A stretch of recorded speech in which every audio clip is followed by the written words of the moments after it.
Welcome to Government Contracting Weekly, sponsored by AOC Key Solutions Incorporated.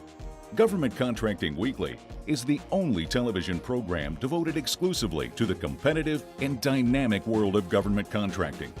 A world where coming in second place is not an option, but where principle-centered winning is the only approach. Good morning and welcome to Government Contracting Weekly. I'm Jim McCarthy, the owner of Key Solutions and the host of this show. As we approach the end of the year, it occurred to me that if you put 100 really smart people in a room and asked them to list the top threats to our industry and even our nation, certainly cybersecurity would be somewhere towards the top of the list. So furthermore, I'm sure they also agree that this threat is not only growing, but continually evolving as well. So today, I'm joined by a very distinguished panel who's well-versed on the issues of cybersecurity, and we're going to discuss the implications that these threats pose, both legally, operationally, to the government contracting community. So let's first meet our guests. First, I want to welcome Justin Chiarodo, a partner of the law firm of Dickstein and Shapiro. Good morning, Justin, and welcome to Government Contracting Weekly. Good morning. Thank you for having me. Next, let me welcome back, by the way, our Government Contracting Weekly editor, Kristina Tanasichuk, the founder and CEO of Government Technology and Services Coalition, or GTSC, and also she is our contributing editor for Homeland and National Security. Kristina, it's good to have you back. I always feel good when you're on our show here. Thank you. And finally, welcome to Robert Nichols, a partner in the law firm of Covington and Burling. I should also note that both Robert and Justin have tremendous legal credentials and experience in the area of government contracting representation. So good morning, Robert. Good morning. Good morning. Thank you for having me. All right, panel, look, we have a lot of ground to cover, so it's a very critical subject, so let's get right to it. First question for you. I'm going to hypothesize, Justin, that the good guys are always going to be one step behind the bad guys. Now, given that, is it really fair to hold government contractors responsible for preventing unauthorized attacks on their systems? Great question. I think we'd like to think that, that's where you'd want to wind up, but the reality is contractors are still in a place of tremendous uncertainty with these issues. There are no unified standards to hold contractors to a position of protecting their businesses in the case of a cyber attack. We're still dealing with an environment where you've got multiple standards coming out of different agencies, with the DoD, with DHS, with individual agencies, and there's no congressional action yet. We may hope for some out of this Congress. Are some of these standards are sometimes in conflict with each other? Or? Well, that's a very good question. They're still not, again, a unified standard. We certainly have the NIST, is the National Institutes of Standard and Technology, that have set out some guidance on these issues coming out of the President's executive order. And individual agencies issuing their own regulations. DoD has really taken a lead here in passing some regulations that are now going to be affecting the contracting base. But still, again, tremendous amount of uncertainty out there, no liability protection, no unified congressional action. Okay, Robert, you're also an attorney from Covington and Burlington. What would be your thought on answer to that question? So Covington and Burling wrote a white paper, a briefing paper this last year, and we really analyzed the legal issues affecting government contractors, because for years everybody has been looking at cybersecurity as a technical issue. We realized, and you realized, Justin, that for government contractors it's as much a legal issue as it is a technical issue and a governance issue. And so what the government is doing, they realize that contractors hold a lot of government data. And they're saying, we need you to be responsible with regard to that government data. And we're going to hold you responsible with regard to that data. The problem is, as Justin points out, there are no standards. There's not even a unified definition of the word cybersecurity in the U.S. government. At most, there are broad stroke efforts like the NIST framework to say, look at your system and determine what you need to be doing. And then there are statements in the DFARS regulations and others saying take adequate security measures that tie into some NIST standards, but nobody can say this is the checklist that you must abide by. And as a result, when bad things happen, the questions arise, well, did they do everything they could have done? Well, what is reasonable for them to have done? How much should they have known they would have been a target? And did they take adequate safeguards? And that's where the rub lies. Yeah, Kristina, you represent a lot of small businesses. How concerned are they about all this? Is this something that's on their radar? Absolutely, and I think that any responsible contractor understands that Homeland and national security is a joint responsibility. So they're all stepping up, they're all understanding that cyber is a huge issue. The economic loss and the threat to DHS, DoD, other agencies is substantial. So the issue is defining what cybersecurity is so that small businesses understand what they need to do. So I think that's the biggest challenge for them is there's no way for them to say we're cyber secure. Right. And there's no way for anyone to say that. So it has to be a collaborative process where the government and the private sector work together to recognize these threats. For the entire panel here, help me out, because it seems like there's a double standard at work. It would seem that the government seeks to impose certain obligations on the contracting community that itself can't meet. And for example, there have been some well-publicized attacks on contractors' IT systems, but within the last couple of weeks and months, the White House has been attacked successfully, FBI. So isn't there a double standard at work here? I mean, how can they expect contractors to protect their IT systems when government can't protect its own? Well, I don't think the double standard lies in the idea that organizations need to be responsible with regard to their data. The double standard lies in terms of the consequences. When government agencies get attacked, those employees don't really have consequences, and the agencies themselves don't have consequences. But what we've seen, particularly in the last year, is a shift where government agencies are seeing contractors being attacked and holding the contractors responsible to a level that really is the double standard that you're talking about. The contractor gets thrown under the bus. Correct. When maybe the agency couldn't have done any better itself. I mean, that was what appeared to me. What do you think, Justin? Well, and the real challenge, I think, to Robert's good point, is that you don't have a clear guidance on what we're expected to be doing and what the penalties are going to look like. When do I need to report X, Y, and Z?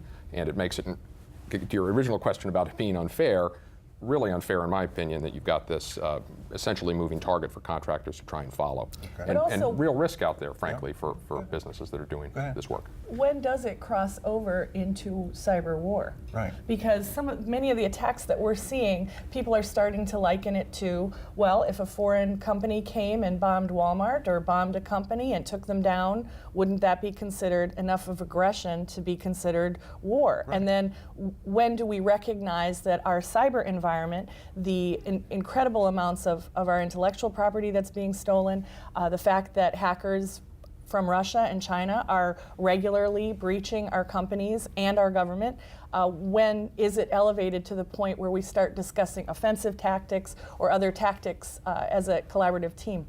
Yeah. You make a good point, Kristina, about a cyber war. There was a report put out by the Senate a couple of months ago on the number of attacks occurring on logistics contractors who are responsible for moving U.S. equipment all around the world. And when Target gets breached, everybody still goes to Target the next day. When a government contractor gets breached, they have significant risk from the U.S. government itself going after them for breach of contract, suspension and debarment purposes. And the difference between the two, Target obviously has consumer data and a lot of money. Government contractors, why are they targeted? They're targeted because of their intellectual property, obviously, but that's no different from any other company. They're targeted because they collect, disseminate, and hold government data. Right. And that's what these state actors want, is the government data for military purposes, for diplomacy purposes, et cetera. Okay. We're going to step away right now. When we come back, I want to pick up this thread of thought that Kristina is talking about here about war, cyber war. So we'll be right back. So did we win that government contract? We did. And now we've got to deal with the regulatory hurdles. Well, good luck with that. When the government's your client, you need to play by their rules. And the rules change more than you think. Exactly. We need someone who's done this before. Plus, it's complicated, so we're going with BDO. BDO? People who know government contracting know BDO. Working in contract management is a complex job. Creating, executing, managing contracts. It's an ever-changing world, and our members share the same challenges. At the National Contract Management Association, we know this business, gathering the best minds in our field, furthering your career by providing knowledge and training. Together, we've figured it out.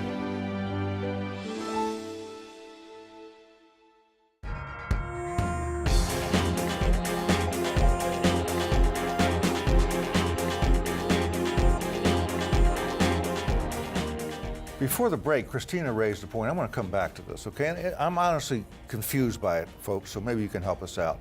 If a foreign country came over to this country and, let's say, blew up a power plant using conventional weapons or something like that, it would pretty much look like, at least to me, an act of war.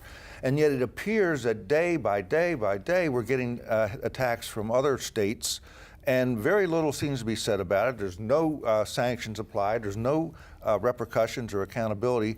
What's at work here? Kristina, what's going on? Well, I think that the escalation of actually declaring a cyber war is something we certainly don't want to preemptively do. So I think the government is being very cautious about how they approach it. But I think that the informed folks within the government are certainly watching what types of attacks. We're seeing attacks that are definitely trying to understand the way our government works, what people are critical to our operations, and tracking those things perhaps for a future attack. So I think that the folks that are very informed in the government are watching these types of things and paying close attention to it. Whether we're doing enough, I don't think so, but I'm certainly not that insider. So, Robert? Well, you know, there are those in the defense community who believe that there is a concerted attempt to create a battlefield situation where there's so much information known about the U.S. government's operations everywhere, what equipment is in different places. It's hard to know whether that's true or not. But what's certainly the case is death by 1,000 cuts. There are so many breaches occurring everywhere. And I think part of the reason that we don't want to have a full-scale cyber conflict is that we're not, you know, we're very vulnerable. The U.S. is an open society. Everybody's on the internet. Everybody has 5 or 6 internet-enabled devices. So starting that fight would not be in our interest, in my view. The big question is, how do we protect our data? How do we protect ourselves? I think an interesting concept there, too, is looking at this recent Sony attack, Yes. which I believe the FBI reported was the first instance of destructive malware actually being targeted at people in the United States. It really gets the sense that if this thing were to get out of control, you could have a really, really nasty situation. Okay, so we haven't declared war in cyberspace, but are we at war? It's in cyberspace, effectively. What do you think? Well, war is a tough word. People obviously think of it as in kinetic terms. And if there were an attack on U.S. soil, a kinetic attack, that would be one thing. When you go in and steal this company's data, this government agency's data, do you declare war? Do you declare a kinetic war or a cyber war? I think that's a very difficult issue for policymakers to deal with. Okay, well, another dumb question. Well, I also think cyber attack is probably more Than war. right, because it is constant cyber attack by foreign actors and by thieves, by simple thieves, whether here in the United States or transnationally. But okay, my dumb question again then is this. Is it possible that the reason why we don't make more of a stink about it is because we're doing the exact same thing to the other nations? Well, I think there are a lot of people that would point to the revelations the last couple of years and wonder how much we're doing it with other nations. And I don't think anybody really knows. It was interesting to me that last summer, it was within about 24 hours that President Obama was meeting with the leader of China on cybersecurity issues, and then the Snowden revelations hit. So it's really hard to know exactly what the U.S. government's doing in this area and what type of implications it has for taking a moral high ground on that. Okay. All right, but why isn't it a state-to-state problem? Why is it that it's a bad actor state versus private corporations? It seems to be emerging that way. How does that work? How did that come about in terms of that? What accountability does the government try to place on industry in this area?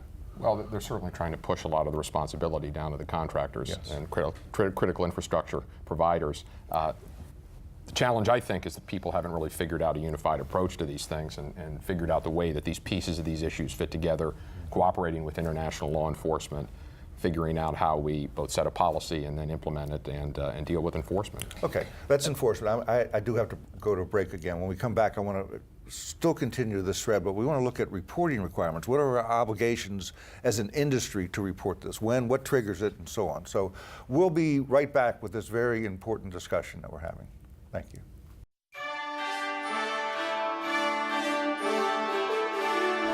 Hi everyone, my name is Elaine Rogers and I'm the president of the USO of Metropolitan Washington.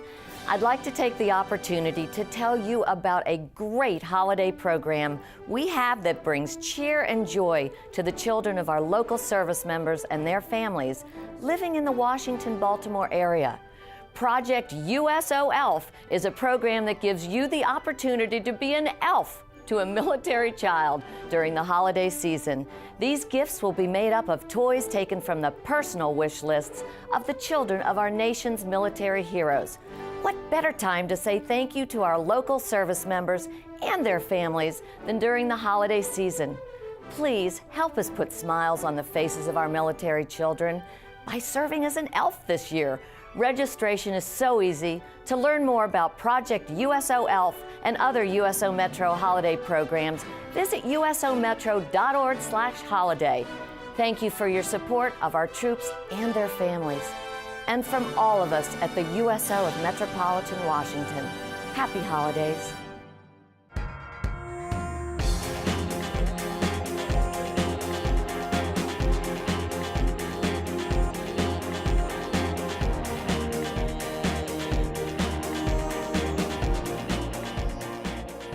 I think we're having a very important discussion here. And I'm just going to ask yet another dumb question on my part, which is essentially, let's say I'm a private company and my system is attacked. Who do I call? Who do I call? That's a great question. Really requires you to, it's an excellent question and probably I'm required to call somebody, right? You very well may be, and it's going to depend again. You need to really start with your contracts and understanding also the regulations that you're operating under. So the Defense Department is going to have reporting requirements under its particular regulations. If you have a contract with GSA, you may have particular reporting requirements to that agency or other agencies. Certainly there are a number of agencies that are involved in enforcing these issues with law enforcement and otherwise. The FBI takes a very active role. It really is the type of issue where you've got to step back, look at your contract base, look at the statutes and regulations that are impacting your business, and make some judgments about what you're seeing that hack may have involved as far as who to reach out to. I think you're exactly right. The interesting part of this is that the regulations apply to contractors regardless of whether they're breached. So they must have systems in place to be ready to report a breach when it occurs, if and when it occurs, and to respond to it. And if you are a defense contractor, you have 72 hours to report this. And that means your people have to be reporting to you in a timely manner. And you also have an obligation to report breaches of your subcontractors. And part of the issue, Dustin, I think, is that there's a maze of reporting requirements, and determining which ones apply to any given contractor is really a contract by contract and sector by sector specific question. What triggers the reporting? Obviously an attack does, or excuse me, actually breaching. But still, how about an unsuccessful attempt to breach? Does that also require reporting? It is. It is? Yeah. You're supposed to know that you've been, somebody tried to get in but couldn't. You're supposed to then report that. Is that what you're saying? Yeah, that's right. Yeah. The regulations, the DFARS actually lay out when you are supposed to report. And broadly speaking, it's anytime there's an attempt to get into your system. And then it kicks into play investigation requirements, cooperating with government investigations, taking measures to really run it to ground. And there's an issue there of cost.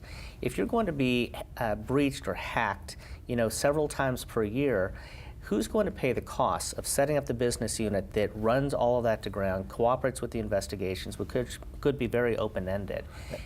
And I would think that would be very expensive for small businesses like that you interact with all the time. Oh, absolutely. But you also hope that anyone engaged in government contracting is involved in things like InfraGard. So as Executive Vice President of InfraGard, the information sharing mechanism for the FBI, you would know who at the FBI to call to help you with that investigation, because they're there and they're very aware also of the confidentiality requirements, that you don't want this on the front page. You want to be able to trust your government partners to come in and help you understand the breach. So, but do you think that most contractors trust their government partners on this? I think it depends how much they work with them. When you're on the outside and you're not familiar with the people working, perhaps through InfraGard at the FBI, you may not trust them at all. And then others who understand them better certainly have some trusted So we have about a minute left before we go to break, but I'd like to ask this question, Justin. Maybe you can start with it, maybe we can pick it up later. But is it the reporting requirements, I'm told that it could take up to 4, 5, 6 months to determine that you've been under attack, and yet you have to report something within 72 hours. What kind of liability is that conferring on the private sector? What about compliance? Can we talk about that a little bit? I mean, what do you think? You can't report an attack that you don't know about. Yeah. So, plain and simple. So, you can see maybe how a giant corporation maybe should be able to, but how about a small business that's in good faith just operating? How's that work? Well, just really a huge risk here as to when you report. And again, the liability is unknown. It really is just. Now, what do you mean by that? I think you're going to see an arc of regulatory issues, new regulations coming into place, and enforcement actions against contractors over the next few years, where the government will put some organizations out of business for not doing enough to set an example.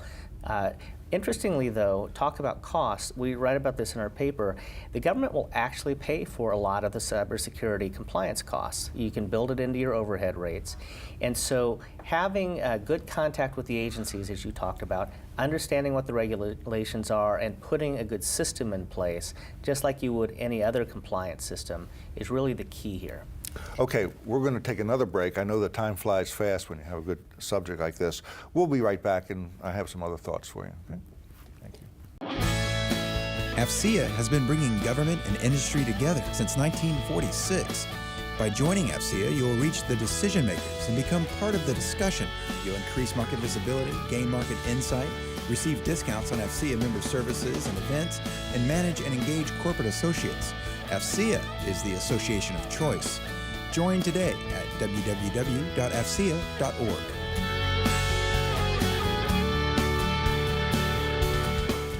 Question for you. Do you lack an overall effective win strategy? Hi, I'm Jim McCarthy, owner of Key Solutions. For over 30 years, KSI has helped clients win or retain over 130 billion in government contracts by providing the keys to winning. Now, if you're chasing a must-win contract, visit AOCKeysolutions.com and click on Contact Us. It's a tough market. Don't go it alone.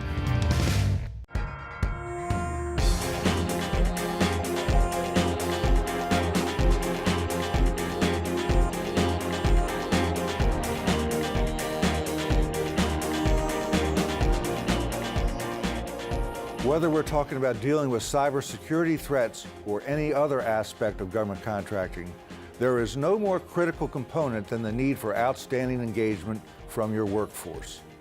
Here's my colleague and the CEO of Key Solutions, Dr. Richard Nathan, on what Richard refers to as the excellence imperative.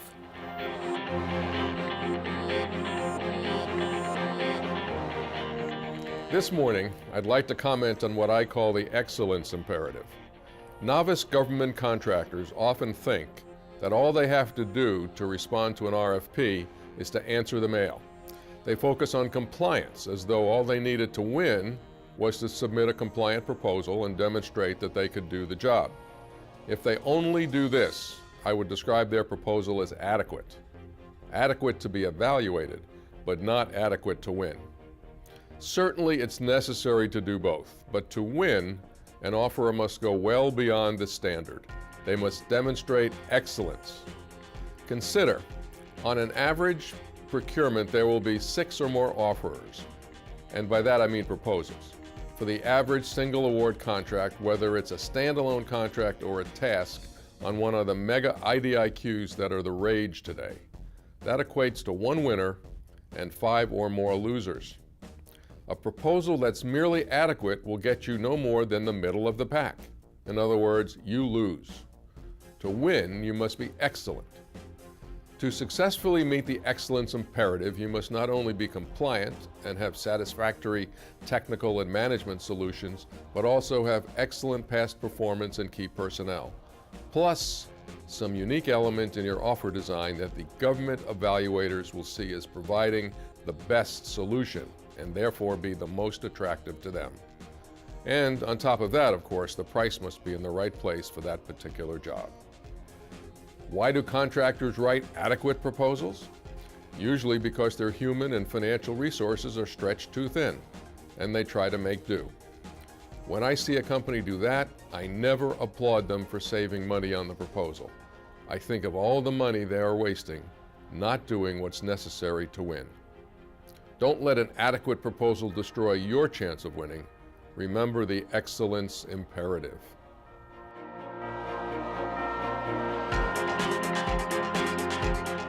It's time now for what we call our final thoughts. So let me ask each of our panelists, starting with Robert, if you could leave one message with our audience today on this subject, what would it be? Government contractors have liability regardless of whether they get breached. They have liability under the regulations for having a compliant program. The government expects contractors to be responsible, and if they don't have adequate measures in place, they can be held in breach of contract, they can have potential false claims issues, they could be suspended and debarred. Got it. So taking seriously the obligations under the regulations is the key. Kristina, your final thought. Join InfraGard and go to the FCC's website and get a small business cyber plan. Okay. Justin, your final thought. Well, there's a tremendous amount of risk out there and a lot of uncertainty, and I think as part of reviewing your cyber program that you think about risk management, so insurance coverage, Safety Act, and other things that you can reach out to your legal counsel about. And having some good law firms behind you, I'm sure.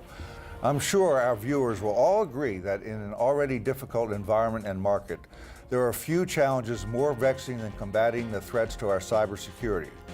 Hopefully, today's discussion offered some valuable information for you and for your colleagues to consider, and I'm grateful to our guests for sharing their expertise with us today.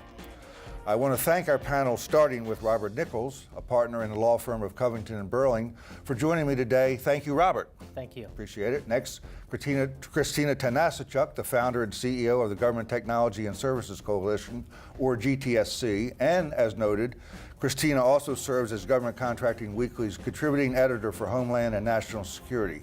Thank you, Kristina, for joining us today, and thanks also to GTSC for helping us put together today's program. And last but not least, Justin Chiarodo, a partner at the law firm of Dickstein and Shapiro. Thank you as well, Justin. Thanks again. But most importantly, I want to thank you, our viewers, for once again making Government Contracting Weekly a regular part of your learning regimen. Now, on behalf of all my colleagues at Key Solutions, I'm Jim McCarthy, and I'll see you next week.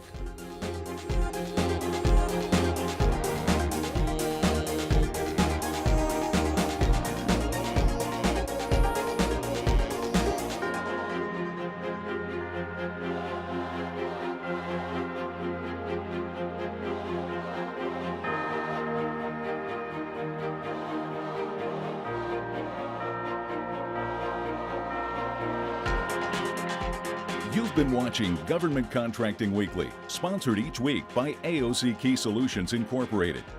Government Contracting Weekly is the only television program devoted exclusively to the competitive and dynamic world of government contracting. For additional information, comments, questions, or suggestions, please write us at governmentcontractingweekly.com.